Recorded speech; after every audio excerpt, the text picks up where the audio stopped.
કાકા આવી ચૂક્યા છે અને જે ના કરતા હતા કે હવે હું નહીં કરું, મેં કાલે પણ કહી દીધું કરશે અને આજે ફરીથી કહી દીધું કે હું તો કરીશ, જેને જે કરવું હોય કરે, હું તો આગાહી કરીશ જ. તો ગુજરાતના ખેડૂતો માટે હવામાનની આગાહી એટલે વિશ્વાસનું એક નામ અંબાલાલ કાકા.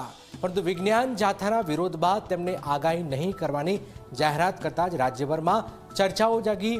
હવે ખેડૂતો અને અનેક સંગઠનોના જબરજસ્ત સમર્થન બાદ અંબાલાલ કાકા ફરીવાર કહી રહ્યા છે કે હું તો મેદાનમાં આવી ગયો છું. શું છે આખો ઘટનાક્રમ, શું થયું, આવો જોઈએ, જાણીએ, સમજીએ.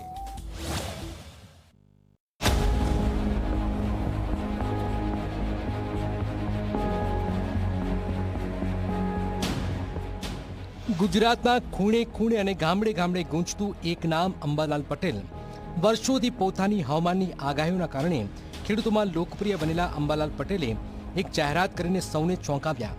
વિજ્ઞાન જાથાના વિરોધ અને સતત ઉઠતા સવાલોથી વ્યથિત થઈ તેમણે આગાહી નહીં કરવાનો નિર્ણય જાહેર કર્યો.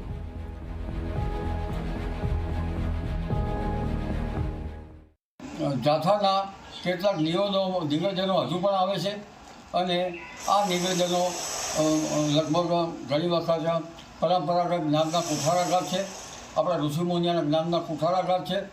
અને આ નિવેદનો જે છે એ યંત્રો નથી અત્યારે હાલ યંત્રોની જરૂર પણ નથી. આમ છતાં આ આગાહી અમે લોકકલ્યાણથી આપતા હતા અને હવે અમારી ઉંમર થઈ, આવા વિવાદમાં અમે પડવા માગતા નથી. હવે અમે આગાહી આપવા માગતા નથી.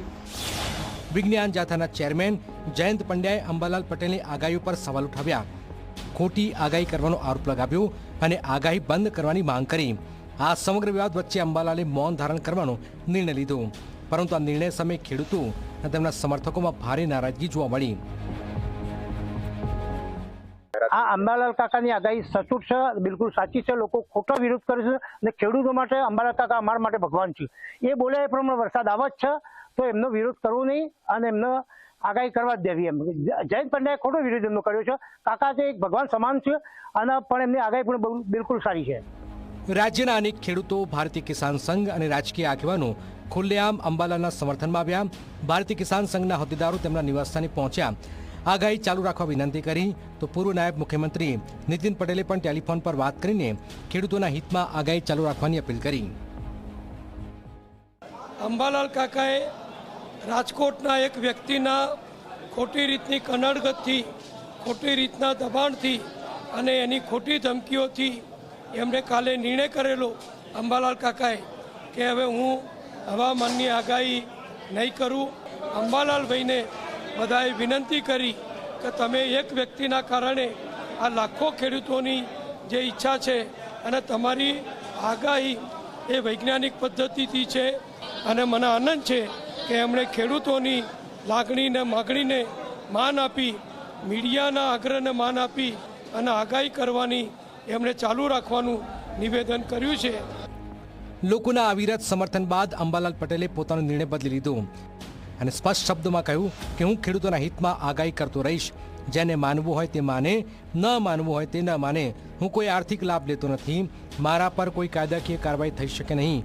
મારી આગાહી પરંપરાગત જ્ઞાન અને આધુનિક વિજ્ઞાનના અભ્યાસ પર આધારિત છે. આગાહી અત્યારે તો વિચાર વિનિમય માટે જ કરું છું, કારણ કે કાયદાકીય ગૂંચ છે. વકીલ સાહેબનું કહેવાનું થતું હતું કે આગાહી કરી શકાય, પરંતુ હજુ આ બાબતમાં વધુ ડિબેટમાં બેસશું. પરંતુ આ આગાહી અત્યારે હાલ તો માત્ર વિચાર વિનિમય માટે કરું છું અને આ વિચાર વિનિમય સાર્થક રહેશે કે નહીં એ જોવું રહ્યું. આ આગાહી જે છે એ કોઈને માનવી હોય તો માને અને ન માનવી હોય તો ન માને તેમ કહું છું.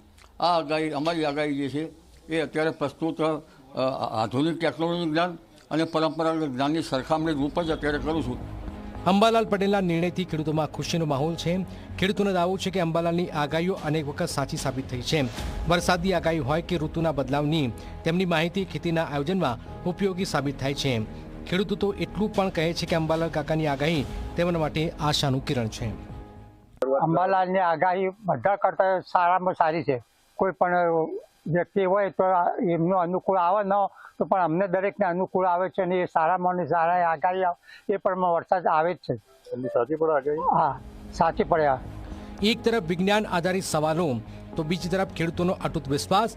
આ સમગ્ર વિવાદ વચ્ચે અંબાલાલ પટેલે ફરી એકવાર આગાહીનો માર્ગ પસંદ કર્યો અને હવે તેમની આગાહી કેટલી સચોટ સાબિત થશે તેના પર સૌની નજર છે. Bureau report, Zee media.